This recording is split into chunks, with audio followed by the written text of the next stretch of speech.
Mihawk, le plus grand manieur de sabre du monde, aussi connu de son surnom l'œil de faucon ou le clairvoyant, n'est nul autre que son propre sabre. Ce sabreur, que nous rencontrons pour la première fois sur East Blue, seul sur un navire à l'allure d'une pierre tombale, a sûrement montré son vrai pouvoir à très peu de reprises dans l'œuvre. Cependant, nombreux sont ceux qui ont pu analyser son potentiel de puissance, par son titre ou les combats qu'il a menés. Mais avant même de parler de tout cela, sommes-nous sûrs de connaître la vraie nature de Mihawk?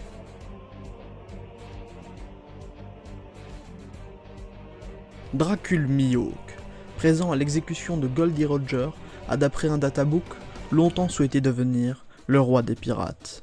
Il a été le rival de Shanks le Roux et a été membre des 7 grands corsaires, pour ensuite faire partie de la Cross Guild, dirigée, ou pas, par le grand Baggy-Lowlon. Cet homme au tempérament si calme et aux agissements si étranges serait-il emprisonné dans un corps qu'il n'a pas souhaité? Lui, qui n'a l'air de chercher qu'à être en paix et à trouver un adversaire digne de lui, a-t-il un autre objectif? Ou plutôt, aurait-il fait une croix sur ceci? Mais pourquoi Mihawk serait son propre sabre? Vous me direz que c'est impossible étant donné qu'on a déjà vu son sabre et lui séparément. Et pourtant, il l'est bien. Peut-être pas directement, ou peut-être que sa forme humaine physique est le fourreau de son sabre, étant donné qu'il n'en a pas, et qu'il le dépose dans son dos. D'ailleurs, son sabre est l'un des rares du manga à ne pas en avoir. Ayant réalisé cette vidéo en 4 jours, il est fort probable que je ne vous convainque pas entièrement, malgré les arguments formidables. Mais, pour comprendre qui est Dracul Mihawk, revenons à l'époque où Goldie Roger voguait sur les mers. Une époque durant laquelle un autre pirate de renom voyageait, Rox Dixebeck. Cet homme, qui au cours de son voyage a pu acquérir une force surpuissante, a développé son acquis à un niveau au-delà de l'imagination.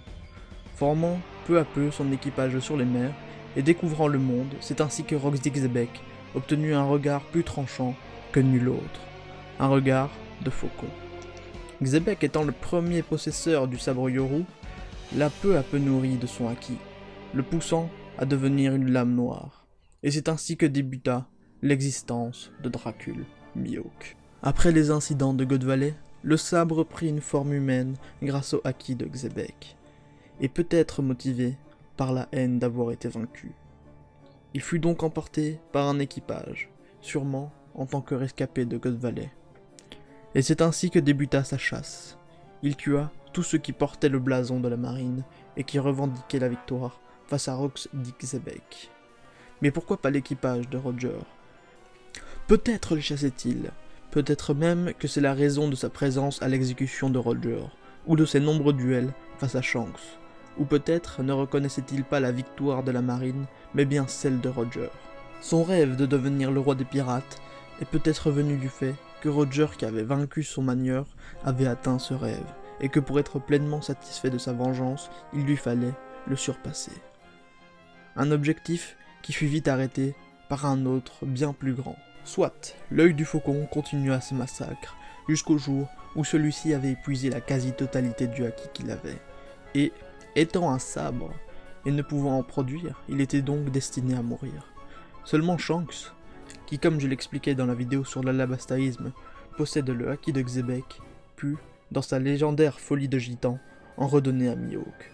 Et c'est comme ça que celui-ci comprit que l'homme qui l'avait manié autrefois n'avait peut-être pas disparu de ce monde. Et c'est ainsi que l'objectif de Mihawk changea. Il est donc maintenant de faire revenir à la vie l'homme qui l'a manié mieux que lui. Une histoire qui a l'air des plus folles racontée comme cela, mais qui trouve tout son sens dans les agissements de Dracul Mihawk. Un homme qui abandonne son rêve de devenir roi des pirates, qui devient grand corsaire pour ne plus avoir la marine sur le dos et pouvoir vivre tranquillement, mais qui parcourt les mers à la recherche d'un homme meilleur que lui.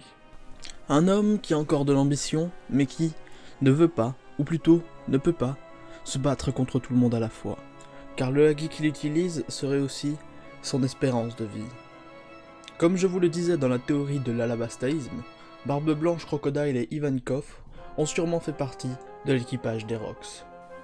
L'homme qu'avait perdu Crocodile était Barbe Blanche, et son secret était qu'il avait vu en lui une figure paternelle, avant que celui-ci trahisse tout l'équipage et qu'ils nourrissent une haine profonde envers lui.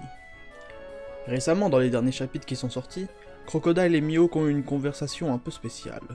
Crocodile dit à Mihawk qu'ils feraient une belle alliance, car eux deux ne font confiance à personne. Et si Crocodile avait compris la véritable nature de Mihawk, et Mihawk, le clairvoyant, ayant fait partie de l'équipage, aurait lui compris que Crocodile avait perdu toute confiance en quiconque après que Barbe Blanche les ait trahis. Pourtant, cette alliance est un geste étrange venant de Crocodile, car il avait déjà refusé une offre de ce type à Marineford, quand Doflamingo lui avait proposé de travailler avec lui. Ce même arc dans lequel Mihawk avait tenté d'estimer la différence de puissance entre lui et Barbe Blanche, sous le regard surpris de Doflamingo et quelques autres personnes. Il était aussi impossible pour Mihawk de trancher Baggy le clown, et de trancher le crochet de Crocodile. Peut-être justement car il devait se conserver. Peut-être même que c'est la raison pour laquelle il n'a pas pu trancher Jozo. Mihawk, qui connaît l'importance qu'a Luffy pour Shanks, l'a pourtant combattu en s'excusant. Mais sans doute pas en utilisant ses vraies capacités, car l'homme dit clairvoyant a pourtant loupé sa cible en tranchant un énorme bloc de glace. Et si Mihawk avait tué son maître? Et si le Yoru avait donné le dernier coup à Xebec? Xebec, qui d'après l'alabastaïsme pourrait être un dragon. De nombreuses théories sur les lames noires sont nées, et l'une d'entre elles était qu'il fallait tuer un dragon pour pouvoir permettre à son sabre de devenir noir, à la Ryuma. Si quelqu'un, ou même Xebec, s'était servi de Yoru pour tuer son manieur, ça expliquerait toute la rage que Mihawk aurait eue après l'incident de God Valley. Roronoa Zoro, lors de son premier duel avec Mihawk, avait réalisé son impuissance face au plus grand manieur de sabre de ce monde. Cependant, Mihawk reconnut Zoro à sa juste valeur et lui lança un défi, tel que Roger lança le défi indirect à Luffy de trouver le One Piece. Finalement, quel était le but véritable de Mihawk? Trouver un homme capable de le surpasser? Ou plutôt, trouver un homme capable d'égaliser son ancien manieur. Mihawk est même allé jusqu'à accepter d'entraîner Zoro alors que celui-ci souhaite le vaincre. Serait-il maso? Est-ce que Mihawk ne serait pas plutôt à la recherche d'un hôte pour l'esprit de Xebec? Lors des entraînements de Zoro, celui-ci est devenu borgne. Et encore une fois, comme je vous le disais dans la précédente vidéo, Xebec sera l'homme au cache-œil. L'œil de faucon, un borgne, un cache-œil. 3 éléments qui se superposent parfaitement. Cette théorie avait déjà été abordée par le passé sur le Discord de l'alabastaïsme, et la légende Mamo avait essayé de développer celle-ci grâce au système des théories exposées par les membres sur le Discord. Dans son message, il faisait les liens entre les ressemblances physiques de Mihawk et son sabre, que je vous laisserai lire. Mais on peut aller plus loin que cette ressemblance, car Dracul Mihawk a adopté un style vestimentaire des plus suspects. En effet, son chapeau et le fait qu'il soit sabreur peut faire penser aux 3 mousquetaires. Les 3 mousquetaires qui ont aussi en commun le symbole de la croix, que l'on peut retrouver souvent chez Mihawk. Les 3 mousquetaires dont le slogan est « Un pour tous et tous pour un ». C'est étrange, parce qu'encore une fois, ça fait penser à une autre théorie. Et oui, l'alabastaïsme est partout. Un pour tous pour un, Shanks, Baggy et Barbe Noire finiront par fusionner. Pour continuer sur le style vestimentaire de Mihawk, son mode de vie aussi bien que ses vêtements, et même son nom, rappelle le personnage de Dracula, qui, comme vous le savez, est un vampire. Dracula, qui eut de nombreuses légendes différentes, et qui a de nombreux pouvoirs, tels que se transformer en loup, en chauve-souris, en chien, en brouillard, en particules de lumière dansant dans un rayon de lune, mais aussi en homme séduisant. Il serait capable d'hypnotiser ses proies, de flotter dans les airs, de maîtriser des éléments, et bien d'autres choses. Un personnage qui peut se transformer en homme séduisant. En effet, le sabre s'est transformé en homme séduisant. Un autre événement étrange lié au sabre s'est manifesté dans l'œuvre, la technique Ashura de Roronoa Zoro. En effet, nous avons pu admirer plusieurs fois cette technique, et jamais son mystère n'a encore été révélé. Il aurait été dit que cette technique permet par sa volonté de représenter 2 autres lui-même. C'est ainsi que Zoro apparaît 3 fois, côte à côte, avec 9 sabres. Mais alors, si lui, par sa simple volonté, peut se représenter 2 fois de plus, pourquoi Mihawk, qui est un sabre et qui s'est nourri du haki de son ancien manieur, ne pourrait pas, par sa volonté, prendre forme humaine? D'ailleurs, il s'agirait là d'une démonstration de force exceptionnelle de Xebec qui aurait par la force de son haki permis à Mihawk de vivre plusieurs années. Enma, qui lui n'est pas encore devenu une lame noire, possède aussi une sorte de volonté, comme nous avons pu l'observer dans l'arc Wano. Ce sabre a été en mesure d'absorber le bras de Zoro, et c'est en utilisant du haki que Zoro a pu le récupérer. Le roi des pirates a pris la décision de nommer son enfant Ace si c'était un garçon, Anne si c'était une fille. Ce qui est étrange, c'est que Ace était aussi le nom que portait son sabre, et que celui-ci a disparu.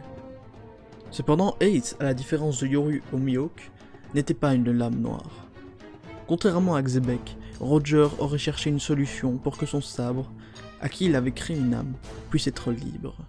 C'est ainsi que les dix, une fois réunis, purent accomplir un miracle. En échange de la puissance, Ace obtenu un corps véritablement humain, et put vivre comme tel. Et avait sûrement oublié son passé de sabre par la même occasion. Pour les plus sceptiques d'entre vous, qui douteraient peut-être que Mihawk soit le sabre de Xebec, ou bien qui douteraient que Xebec se batte au sabre, il existe le navire de Barbe Noire, qu'il a nommé le sabre de Xebec. Est-ce juste un nom, ou bien alors une preuve que celui-ci en possédait un? Mais pourquoi a-t-il nommé son navire comme cela? Eh ben, je n'en sais rien. Mais ça nous dit en tout cas que Barbe Noire et Mihawk sont liés, ainsi que Rox dit Xebec. Et ces trois personnages ne sont pas liés que par cela, mais aussi par un état des États-Unis, l'Iowa. Le surnom de cet état est Hawkeye, ou œil de faucon. Dans cet état, on retrouve la Rogue Valley, Xebec qui a lui-même disparu à God Valley. On retrouve aussi la Marshalltown, une ville qui porte le nom de Barbe Noire, Marshall dit Teach, ou plutôt l'inverse du coup. Il y a autre chose d'intéressant sur cet état, c'est que sa traduction, qui vient du Dakota, est « ceux qui ont sommeil ». Ceux qui ont sommeil, on peut le dire, Barbe Noire devrait avoir sommeil, lui qui n'avait apparemment jamais dormi. Souvenez-vous tout à l'heure, on disait que Mihawk était lié à Dracula. Dracula qui lui-même est fort lié à la nuit, du fait qu'il est un vampire, ou qu'il puisse se transformer en particules de lumière dansant dans un rayon de lune. Et si Xebec, qui serait en Barbe Noire, ne pouvait lui aussi se manifester que la nuit. Un esprit qui ne peut se manifester que la nuit, ça rappelle aussi Cavendish, dont la double personnalité surpuissante surveille que quand il dort, en obtenant des yeux qui rappellent ceux de Mihawk et Im. Cavendish, qui dans les premiers croquis devait apparemment être l'ancien rival d'Ace. Cavendish, qui se trouve avoir une rue à son nom juste à côté de la ville qui portait le nom de son cheval dans l'Iowa. Bon, je l'avoue, ce n'est peut-être rien cette fois, vu la proximité des lieux. Mais du coup, Cavendish ne serait que hanté par le sabre, dont l'esprit tenterait de voler son corps quand il est inconscient. Pour en finir sur les inspirations du personnage, il paraît que Bartholomew Roberts aurait été une inspiration pour Mihawk, un pirate qui aurait participé à l'âge d'or de la piraterie et qui était surnommé Black Bart. Mais du coup, pourquoi Im et Zunesha ont le même type de yeux? Des mystères qu'on ne développera que dans la prochaine vidéo. Et si prochaine il y a, elle sera d'abord sur le Skypiaisme. Merci au grand M2Tex pour la création magnifique de l'espérons première musique officielle de l'Alabastaïsme, que vous avez pu écouter lors de la vidéo. N'hésitez pas à rejoindre le Discord de l'Alabastaïsme qui se trouve en description. C'était moi-même. A plus.